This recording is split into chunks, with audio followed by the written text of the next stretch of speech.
Not the biggest. The biggest one as well was in the 360. No. I'm sure I can be loud enough. I will ask.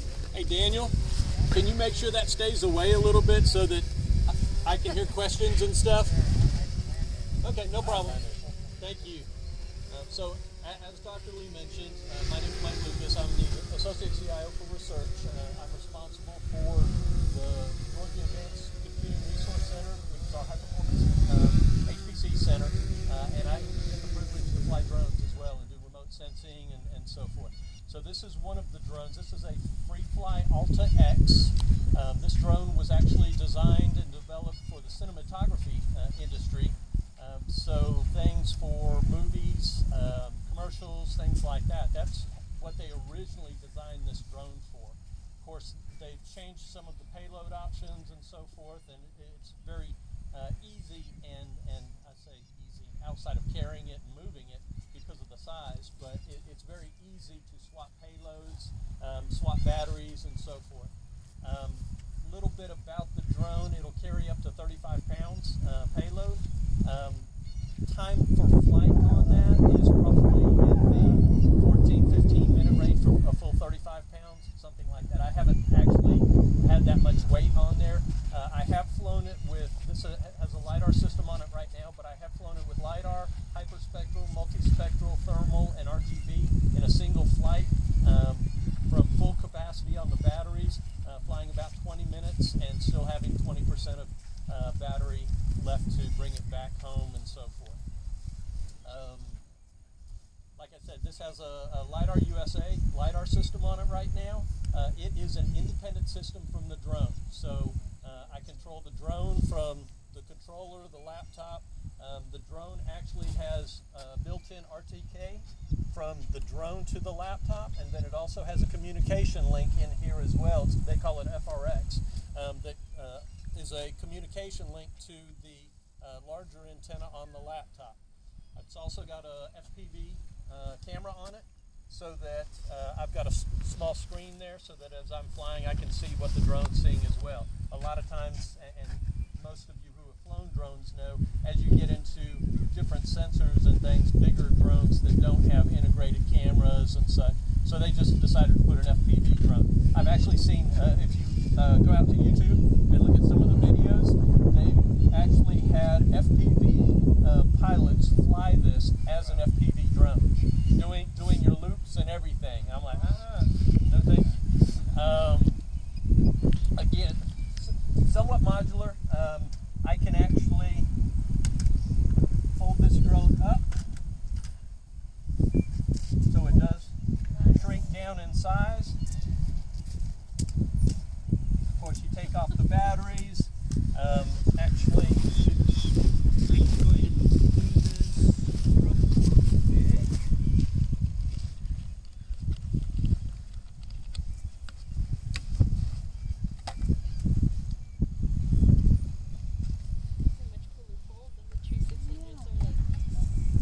So I could actually have a different landing system. I could actually have payloads on top of it, put the batteries on the bottom of it. So they've got different configurations for this as well. This is called a toad-in-the-hole mount. Just snaps into place. I get it aligned up. Oh, there it is. 2 batteries up here. Yeah, it's not light, trust me. Open this guy back up.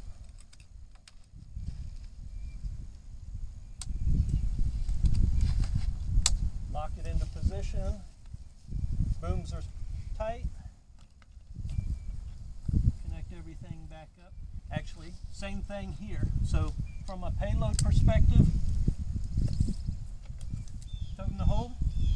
I've got a hyperspectral camera that's, these are custom mounts that our engineering department made. And basically, I take this guy off, put on the hyperspectral if I want to, fly hyperspectral. If I want to fly 2 flights over the same location, just different separate flights, very easy to swap out the payloads as well. Any questions while I'm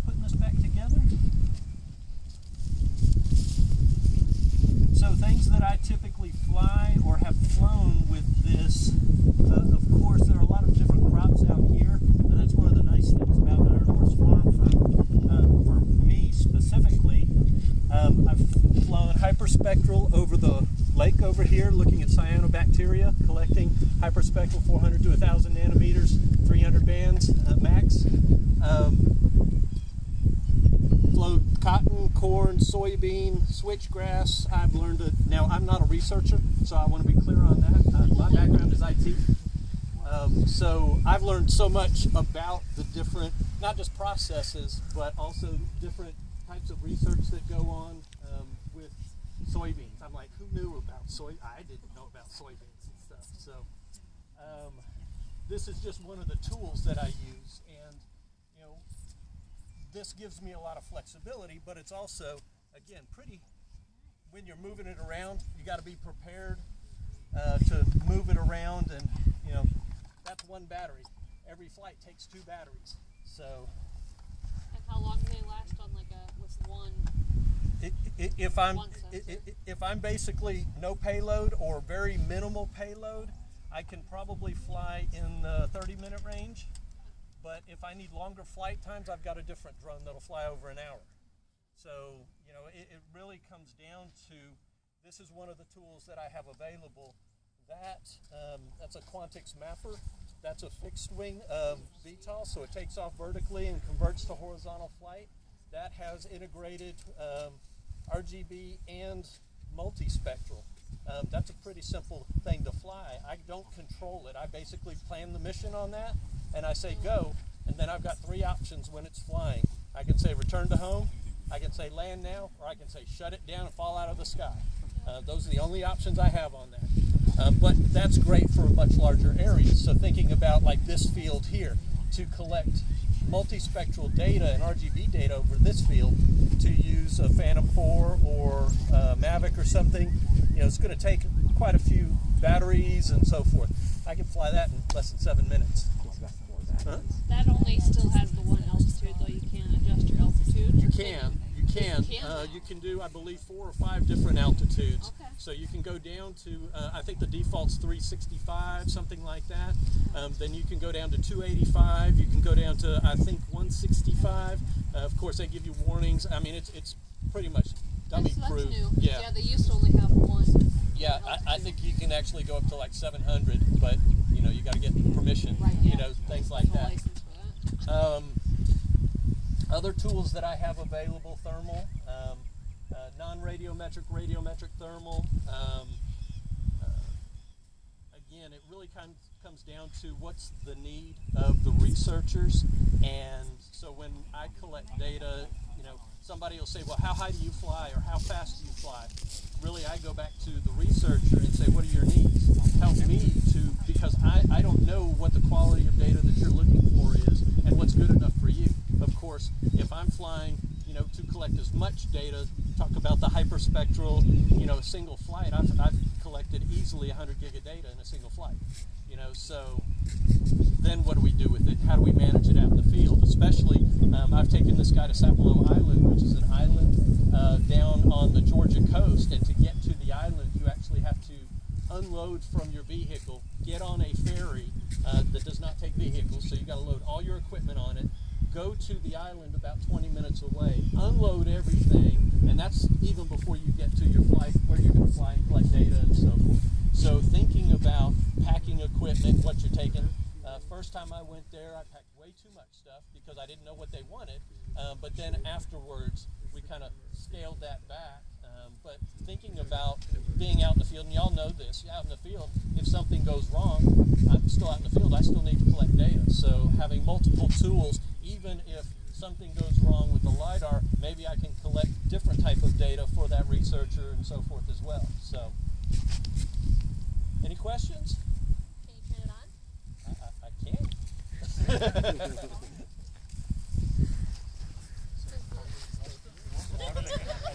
It's a FreeFly Alta X. Yep. Made in Washington. Of course, it still has non-US made components and so forth. Does it have any RGK, RGB that it passes the RGK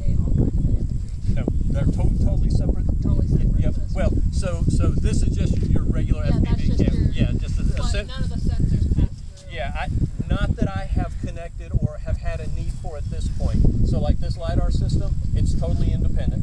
I configure it, I collect the data, I start it, stop it, everything on its own. Yep. Correct.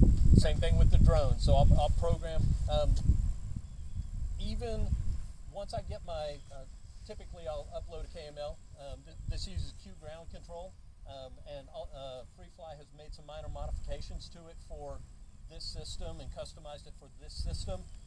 But I'll upload a KML to Q ground control, but even for the LiDAR system or for the hyperspectral system, I'll upload a KML to turn it on, turn it off for those things as well. So, but those are two totally independent processes. Yeah. So from a workflow perspective, you know, it's not just workflow for this drone, it's workflow for this drone and this drone and that drone, and then it's workflows for the data that's been collected and all the tools, you know, so it does become quite painful sometimes.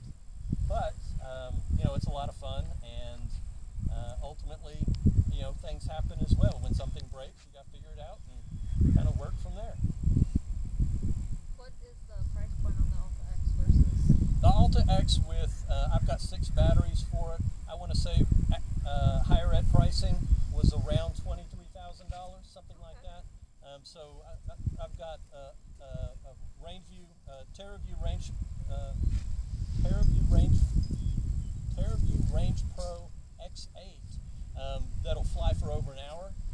That runs about the same cost. Won't carry as much payload, but a little bit smaller drone, but extra redundancies and things like that. So again, it kind of comes back to what's the type of data we're collecting and what's the right tool to collect that data for the researcher. And a lot of times, you know, I can tell people this is what I have, or this is who I know that has something different. What do you need? And then let's see what we can do to try